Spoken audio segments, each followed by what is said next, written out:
Hi guys! So nandito kami sa pinakamahal na steakhouse dito sa Metro Manila. So ngayon, tapos na kami kumain. So ngayon, mag-guess the bill tayo and ang hula ko is 87,300. So kasama natin sila, ayan. Anong hula mo, be? Kasi feel ko, ito pa lang parang mga 60k na to eh. Tas nag-salmon pa tayo, tas nag-truffles pa. May gold kasi yun eh. Tas meron pa tayong steak. So feel ko mga 125. Pwede. Or mababa pa nga yun eh. Parang carry yun sa kanya, medyo malapit. Pero parang sobrang mahal ng 100. Ano 100? 150 siguro. Kasi sarado yung mga price niya eh. Kasi, galing pa yun ng Switzerland yung baka nila. Magkano ba yan? ano yan eh, like parang nasa 85 ata. So hawak ko na guys yung bill and ano nga talaga ang bill natin? Feel ko, ma'am. Okay, so 5,016 pesos. Walang nanalo. Parang barya lang. Baba naman kasi 'di ba? Parang hindi man lang nangurot sa bangko natin. 'Di ba? Dapat mangurot siya. Wala man nangyari. So ngayon, ang next challenge natin is pipili ng ATM card yung cashier. So ito na yung mga card natin, guys. May mga milyones yan na laman. Black card. Akin gold card. Black card. Ikaw, blue yung sa'yo, blue yung sa'yo eh. gaga. So yun guys, sinashuffle na namin. Sana makuha sa akin. Akin talaga yung makukuha. Kuya, pili ka na po. Kuya, yung sa akin kilito. Hello! Sa akin yung napili. Wala pala kayo eh. Magkano franchise nito? Magkano lahat ko? Anak, tingnan mo tong balita. Hiwalay na daw yung Katniel. Tingin nga na baka fake news lang yan ha. Pinost ni Catherine. Hindi pwede mawala ang Katniel.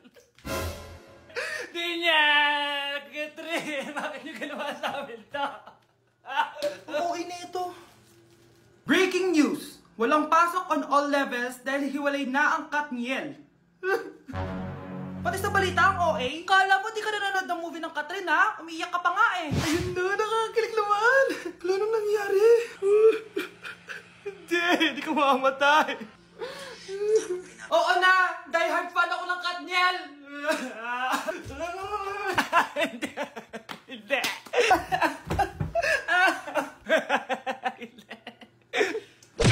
Nay, alis na ako. Anak, nagtutbrush ka ba? Parang medyo may amoy. Ha? Oo nga, pero nagtutbrush naman ako na eh. Sigurado ka bang hindi fake yung nabili mong toothpaste? Di ko alam na eh. Nay, nakauwi na ako. Oh anak, anong nangyari dyan sa mukha mo? Nagre-rejuve ka ba? Ha? Ha? Na-sunburn ako, Nay!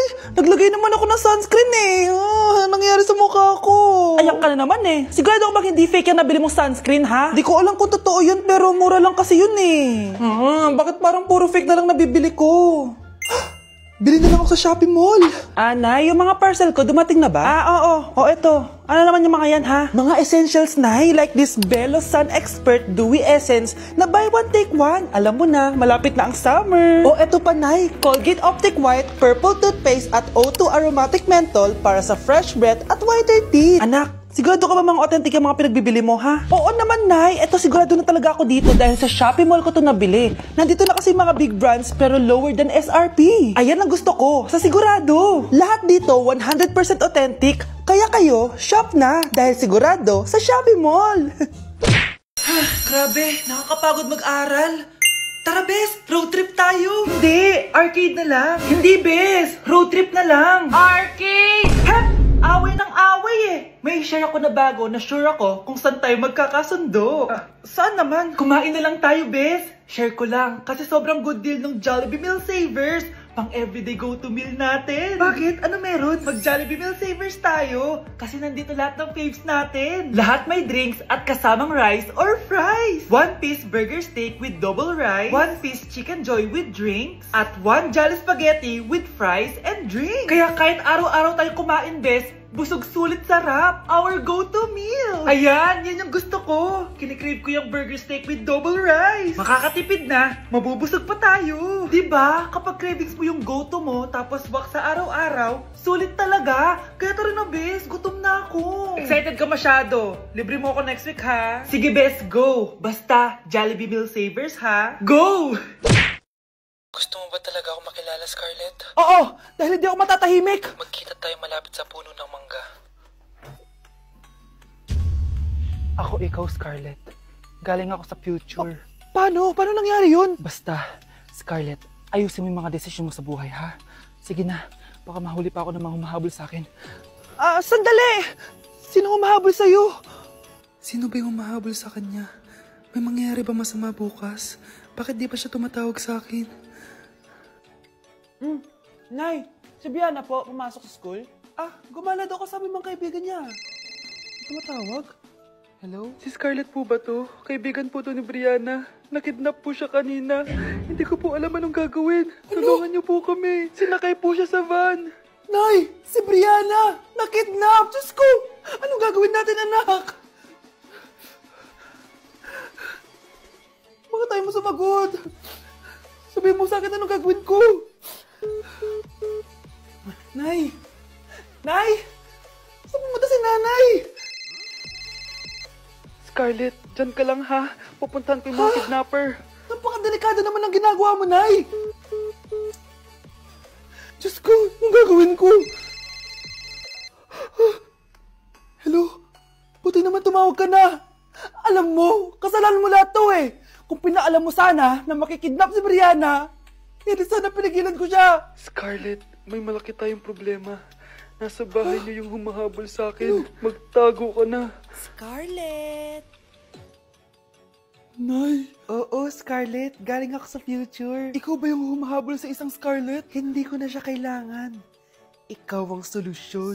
Solusyon saan? Dahil sa paulit-ulit na pagbabalik niyo sa nakaraan, lalong lumalala ang sitwasyon namin.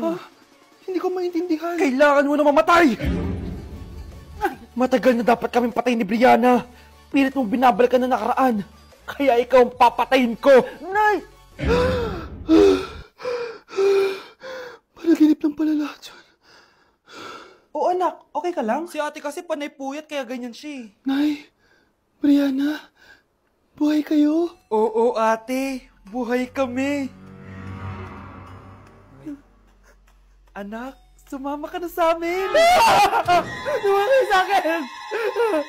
Trigger warning, kung takot kayo sa tahi, huwag niyong papanoorin to. So may nag-comment, bago ko sagutin yan, gusto ko lang sabihin na Happy New Year everyone! Tapos na yung 2024. So, answering the question, ano po yung nasa labi niyo? Tinahi po yung labi ko. Ang ginawa pong surgery sa akin is lip reduction surgery. So, pang 5 araw na to guys, and as you can see, hindi ko na ilalapit kasi baka matakot talaga kayo. Bakit ako nagpa-lip reduction surgery? First of all, siguro lahat naman tayo may insecurity. And kung di nyo napapansin, malaki talaga naturally yung labi ko. Mas malaki yung sa taas compared sa baba. So, hindi siya proportion. Actually, dapat hindi ko na siya itutuloy. Pero may isang bagay kung bakit ko siya tinuloy. And yung number 2 reason ko is palagi ko siyang nakakagat whenever na kumakain ako. So, dahil nga malaki yung labi ko, marami laman sa loob.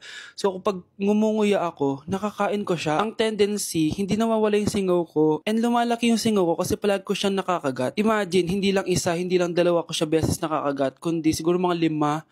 Ganun kalala. So, dugong-dugo talaga. Kaya tinuloy ko na rin siya para finally mabawasan na yung laman niya sa loob at sana hindi ko na siya makagat in the future. Pero syempre, para mas maging confident na rin ako sa mga pictures. Kung nagtataka kayo kung bakit after Pasko or December 26 ako nagpa-surgery, is yun yung earliest na appointment na pwede yung doctor ko. And yun na yung ginrab ko since kailangan kong gumaling before ako bumalik sa school. Kasi di naman ako pwedeng bumalik sa school na nang ganito yung sitwasyon ng bibig ko. Paano ako magre-report, diba? Ito na ata yung sinasabi nilang New Year, New Me.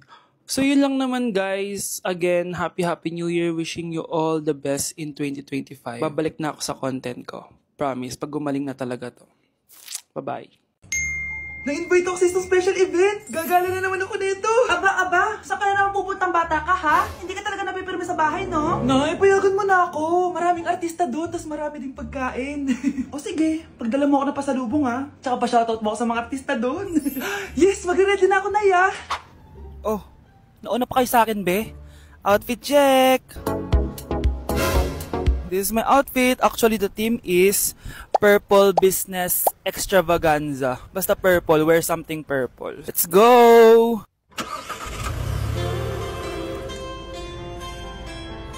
I'm so excited guys kasi balita ako may mga artista daw doon. So, I'll see you guys on the venue.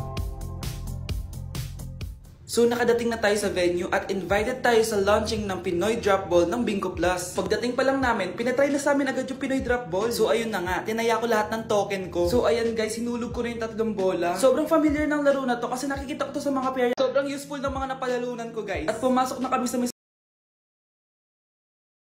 Excited nga ako ngayon kasi may pupuntahan tayong event. Dito nga pala yun sa EDSA Shangri-La. Oh, grabe naman, napaka-fresh ng person na yan, no? Bago nga pala mag-start ang event ay uminom muna kami. Ay, hindi pala kami umiinom. So naglaro muna kami kasi sabi nila may mga prizes daw kapag nanalo kami. Syempre, sino ba naman ayaw ng prize, diba? Grabe, ang dami ko na-meet ng mga influencers dito. Nakakaaliw din yung mga pinapalaro nila sa amin. Akalain nyo yun, nanalo tayo. Dahil dyan, may prize tayo, syempre. At alam nyo ba, i-reveal na ang bagong endorser ng Game Zone. At for sure, kilala nyo siya. At ayan na nga, nag-start na yung event at ang gaganda ng mga nagpa-perform. At eto na, nireveal na ang official logo ng Game Zone. At para sa big reveal, si Meme Vice ang bagong endorser ng Game Zone. Grabe, nakaka-starstruck talaga siya. Parang dati lang napapanood ko lang siya sa TV. Kaya naman congrats Game Zone at Vice ganda. Nag-enjoy talaga ako ngayong gabi at tignan nyo naman, napakasarap ng pagkain. Eto nga pala yung mga ka-seatmate ko guys, sobrang pogi at gaganda nila, grabe. At sobrang babait din. At syempre, in-enjoy na namin yung buong gabi. Tara, samahan nyo ako yan, Box, ang mga pinadala ni Game Zone. Unahin na natin dito sa kulay red. Ang laman nito ay ang mga makeup na galing sa Vice Cosmetics. Next naman na yan, box natin na yung kulay black. Grabe naman yung packaging nito, napakamamahalin. Charan! Ayan, grabe, may pa-wine pa sila at wine glass. So yun lang naman at matutulog na ako guys. Good night, bye!